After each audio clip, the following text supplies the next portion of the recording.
ஆன்மீக ஒளி அன்பர்களுக்கு வணக்கம். யோகபலன் பகுதி 2 என்ற தலைப்பிலே பேசி இந்த காணொளியை வெளியிடுகின்றேன். யோகபலன் என்ற சென்ற தலைப்பிலே நான் வெளியிட்ட காணொளியில் தலைமை கிரகமான சூரியனோடு புதன் இணைந்து லக்னத்திலிருந்து எங்கு அமைந்தால் சிறப்பு, சூரியனோடு சந்திரன் இணைந்து லக்னத்திலிருந்து எங்கு அமைந்தால் சிறப்பு,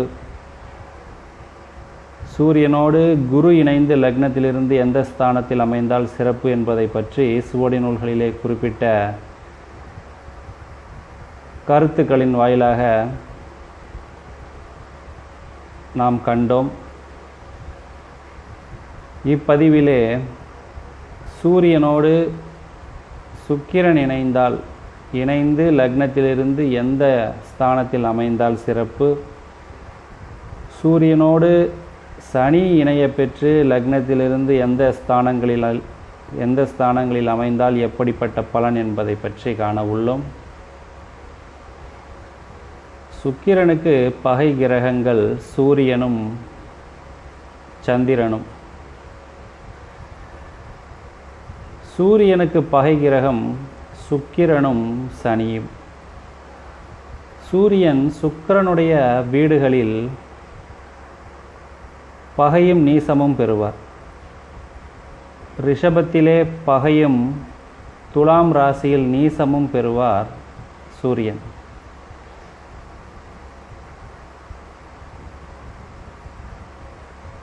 சுக்கிரன் சூரியனுடைய வீட்டிலே பகை பெறுவார். இந்த இரு கிரகங்களும் பகை கிரகங்களாகவே இருந்தாலும் லக்னத்திலிருந்து 8ஆம் இடம், 9ஆம் இடம், 10ஆம் இடம், லக்னம், இந்த 4 ஸ்தானங்களில் இவர்கள் நன்னிலை பெற்று அமைந்தார்களேயானால், நன்னிலை என்றால் இருவரில் யாரேனும் ஒருவர் ஆட்சியோ உச்சமோ பெற்றிருப்பது, அல்லது இருவருமே நட்பு கிரக வீட்டிலே அமைந்திருப்பது, இவ்வாறு அமையப்பெற்று லக்னத்திலிருந்து 8ஆம் இடம், 9ஆம் இடம், 10ஆம் இடத்திலே இருப்பார்களேயானால் அவர்கள் மன்னனுக்கு நிகரானவர்கள். ஏராளமான பூமி நில சொத்துக்களை உடையவர்களாக இருப்பார்கள். அந்த சொத்துக்களை ஏராளமான பூமியை ஆண்டு அனுபவிப்பார்கள் என்று சொல்லப்பட்டிருக்கிறது. பொதுவாக சூரியனோடு சுக்கிரன் நெருங்கி அமைந்து அஸ்தங்கப்பட்டிருக்கும் பொழுது மர்மஸ்தானம் ரீதியான பிரச்சனைகளை சுக்கிரன் ஏற்படுத்துவார். சூரியனோடு ஒரு நட்சத்திர பாதத்திலே சுக்கிரன் அமைய பெற்றால் அந்த ஜாதகருக்கு ஆண்மை குறைவு, புத்திர பாக்கியம் இல்லாமல் போகுதல் போன்ற அமைப்பு ஏற்படுவதற்கு அதிகமான வாய்ப்பு உள்ளது. காரணம், சுக்கிரன் உலகளாவிய இன்பங்களையும் காதல், திருமண வாழ்க்கை இவைகளுக்கெல்லாம் காரகத்துவம் உடைய இந்த சுக்கிரன் நன்னிலை பெறாமல் சூரியனோடு இணைந்து அஸ்தங்கப்பட்டிருக்கும் பொழுது, ஒரு நட்சத்திர பாதத்திலே அமைந்திருக்கும் பொழுது இது போன்ற கெடுபலன்களை ஏற்படுத்துவதற்கு அதிகமான வாய்ப்பு உள்ளது.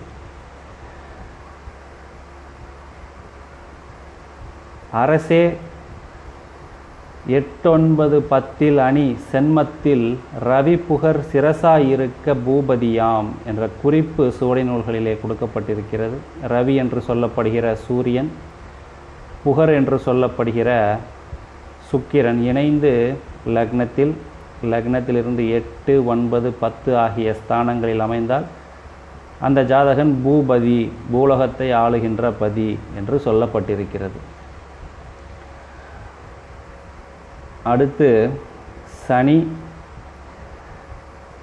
சனி உச்சம் பெறுகிற துலாம் ராசியில் சூரியன் நீசம் பெறுவார். சூரியன் உச்சம் பெறுகிற மேஷ ராசியிலே சனி நீசம் பெறுவார். இருவரும் பகை கிரகங்கள். பொதுவாக சூரியன் இருக்கும் ராசியிலே சனி இருப்பாரேயானால் பொதுவாக ஜோதிடர்கள் சொல்லக்கூடிய ஒரு கருத்து, அந்த ஜாதகருக்கும் அந்த ஜாதகருடைய தந்தைக்கும் ஒத்து வராது, கருத்து முரண்கள் இருக்கும், உறவிலே பிளவு ஏற்படும் என்று சொல்லுவார்கள். காரணம், சூரியன் தந்தைக்கு காரகத்துவம் வகிக்கக்கூடிய கிரகம். அவரோடு சனி இணையும் பொழுது அந்த ஜாதகருக்கும் அந்த ஜாதகரின் தந்தைக்கும் இடையே கருத்து முரண்பாடுகள் ஏற்படுவதற்கு அதிகமான வாய்ப்பு உள்ளது. மேலும் சனி 3 பாகைக்குள் சூரியனோடு இணைந்து அஸ்தங்கப்பட்டிருப்பாரேயானால் ஆயுள் குறைபாடு ஏற்படுவதற்கு அதிகமான வாய்ப்பு உள்ளது.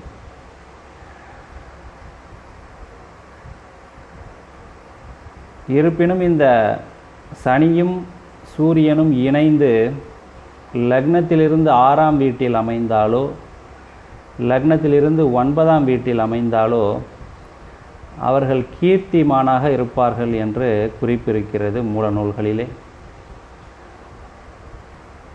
இந்த இரு வீட்டை தவிர மற்ற வீடுகளில் அமைந்திருப்பார்களே ஆனால் 6 லக்னத்திலிருந்து 6, 9 இந்த இரு ஸ்தானங்களை தவிர வேறு ஸ்தானங்களில் அமைய பெற்றால் அவர்கள் கூத்தாடியாக இருப்பார்கள் என்றும் சொல்லப்பட்டிருக்கிறது.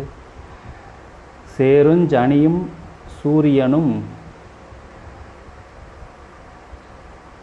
நிறை சேர்ந்தொன்றாய் நவமாரினிற்கு கீர்த்திமானாவான், உரைசேர் மற்றோரிடத்திவர்கள் உரையிற் கூத்தாடியுமாவான் என்று சுவடி நூல்களில் குறிப்பிருக்கிறது. நவம் என்றால் 9, 6ஆம் இடம். இந்த இரு ஸ்தானங்களில் சனியும் சூரியனும் இணைந்தார்களே என்றால் அவர்கள் கீர்த்திமான், அறிவாளிகள். இந்த இடத்தை தவிர மற்ற இடத்தில் அமைந்திருப்பார்களே ஆனால் அவர்கள் கூத்தாடிகள் என்று சொல்லப்பட்டிருக்கிறது. அந்த காலத்திலே கூத்து என்றால் இந்த காலத்திலே நாம் நாடகத்துறை, திரைத்துறை, இசைத்துறை இவைகளை நாம் எடுத்துக்கொள்ளலாம். என்னுடைய ஆய்விலே பெரும்பாலான இசைக்கருவிகளை வாசிக்கும் கலைஞர்களுக்கு, நாடக நடிகர்களுக்கு, திரைத்துறையில் இருப்பவர்களுக்கு சூரியனும் சனியும் இணைய பெற்றிருக்கிறது. அன்பர்களே, இந்த பதிவிலே தலைமை கிரகமான சூரியனோடு சுக்கிரன் இணைந்து லக்னத்திலிருந்து எந்த ஸ்தானங்களில் அமைந்தால் எப்படிப்பட்ட பலன், சூரியனோடு சனி இணைந்து லக்னத்திலிருந்து எங்கு அமைந்தால் எப்படிப்பட்ட பலன் என்பதை பற்றி கண்டோம். அன்பர்கள் என்னுடைய இந்த சேனலுக்கு சப்ஸ்கிரைப் செய்து எனக்கு ஆதரவு தரும்படி அன்போடு கேட்டுக்கொண்டு, இதுபோல் மேலும் ஒரு பதிவிலே உங்களை சந்திக்கும் வரையில் உங்களிடமிருந்து விடைபெறுகிறேன். நன்றி, வணக்கம்.